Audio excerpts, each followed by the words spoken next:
Hello, students. Welcome back to our English class. Today, we are going to learn Chapter 3 The Candervilla Ghost, Module 3.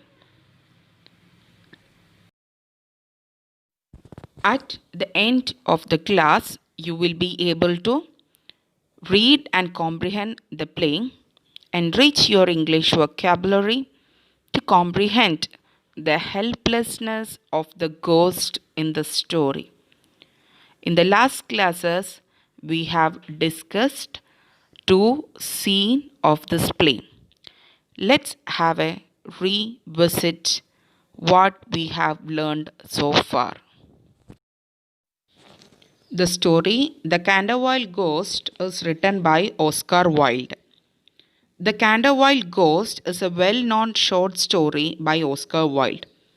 It is a ghost story with a difference. Instead of fear and tension, humor rules the story. The humans are not afraid and the ghosts struggle to scare them.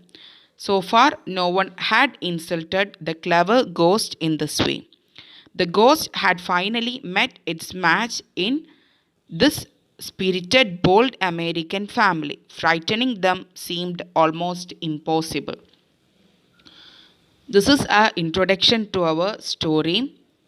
We can see that Mr. Otis, along with his family, moved to Canterville Ghost, but he was not ready to believe that there was a ghost in that house. When the story is progressing, we can see that Lord Canterville, the owner of the house, is giving some experience about his family members with the ghost. Otis and his family are not ready to believe all that story. They think that it's a gossip. In the scene 2, we can see that some blood stain was there in the library and the family is struggling to remove it.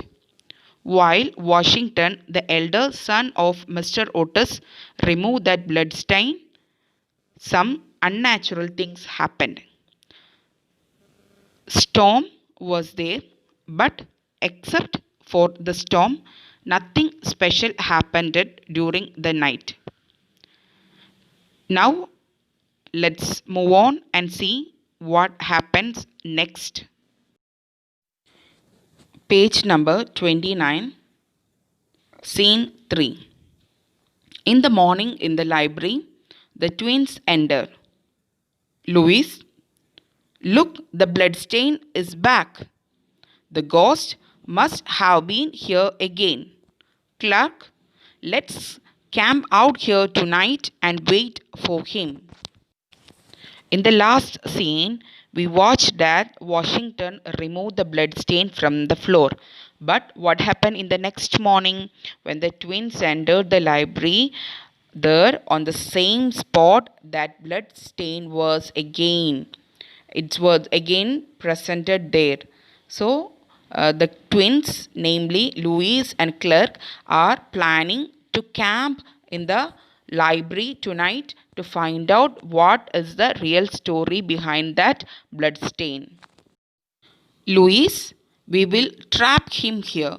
You sleep by the door and I will sleep on the desk so I can jump on top on him. Clark, let's come here with our pillow tonight. The twins, the younger twins of Otis family is really naughty. We can see that they are planning to trap the ghost. They plan to sleep in the library. Louis says that he will sleep on the desk and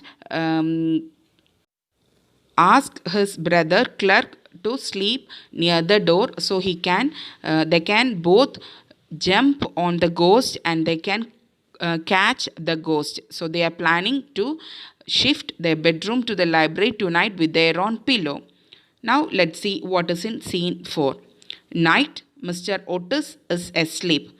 The loud sound of clanking metal is heard. Mr. Otis wakes up suddenly. Mr. Otis, what on earth is that sound? Wait, it is getting closer. No, I'm not imagining things. Now I can hear footsteps. He takes a small bottle of oil out of a case and opens the door. There, right in front of him, he sees an old man. His eyes are like burning coal. He has long grey matted hair. He wears old fashioned dirty clothes and his wrists and ankles are bounded by rusty chains. Now let's see. Here it was night and Otis was sleeping. Suddenly, sound of some metal is hitting together was heard. Mr. Otis wake up from his sleep. Mr. Otis, what is that sound? Is it getting very close to me? Oh no, I'm not imagining this. No, is it real? Okay, it's real because I can hear this footstep. He's thinking like this. What happened? He take a small bottle of oil out of the case and opened the door. He took some oil with him and he opened the door. There, right in front of him, when he opened the door, what happened? He sees an old man. An old man is there. His eyes are red like burning coal. His eyes is like burning coal. That much reddishness is there. He has long grey matted hair. Matted means he got a long hair, grey color hair, dirty hair.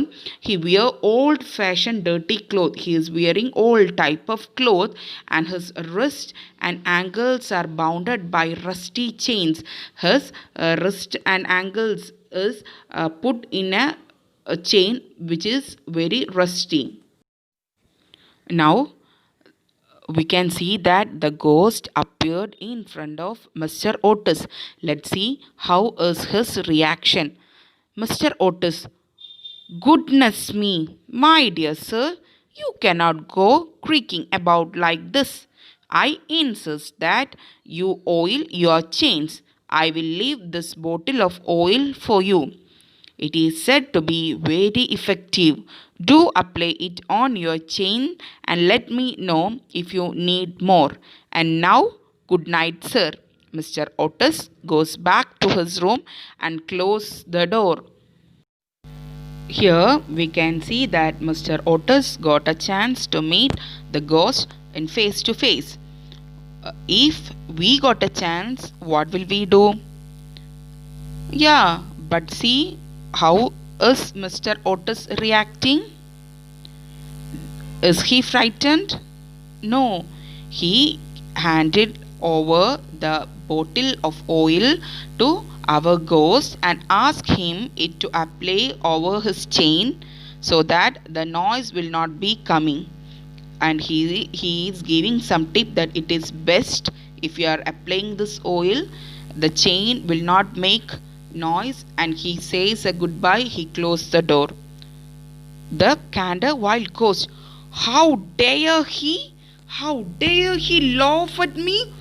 Oh, he threw the bottle away. Watch me. He throws a green light around himself and fills the air with horrible groans as he goes up the step. The twins appeared at the top of the stairs. Twins caught him. They throw the pillow at the ghost. The ghost escapes. While Mr. Otis behaved like this, our ghost become very angry. He is telling how dare he laugh at me. He throws the bottle away, and in order to make Mr. Otis fright, he do something. He fill a green light around himself and he was ready to appear again in front of Mr. Otis. At that time, in this picture also you can see that the twins, they from the top of the stair, they threw a pillow over him, and before hitting that pillow over his head, the ghost escaped from there. Scene 5. Ghost. Furious. I will have my vengeance. Do they know who I am? Do they know what fearful appearance I have made? Have they seen the furore I can create? How dare they, these Americans, the girl, to ask me to grease my own chain, and those twins to throw a pillow at my head? At my head? Okay, calm down. Okay, calm down. I have to think this through. No ghost in history has been insulted like this. Revenge. Oh, I will have the last laugh. How dare you? So, this is the end of the story. Now, listen. How is the ghost reacting to that? The ghost is very furious and is he wants a revenge. I will have my vengeance means revenge. Do they know who am I? Do they know what fearful appear I have made? And he is saying that the fearful scene my range can create. How dare they are behaving to me like this? That Americans, the rude behaved Americans, to ask me to grease my own chain. They are asking me to apply oil on my own chains, and that those twins, they throw a pillow at my head, on my head, and he is so angry. He is telling himself to calm down. I have here ghost is, I have to think, that means ghost is thinking he have to make a plan.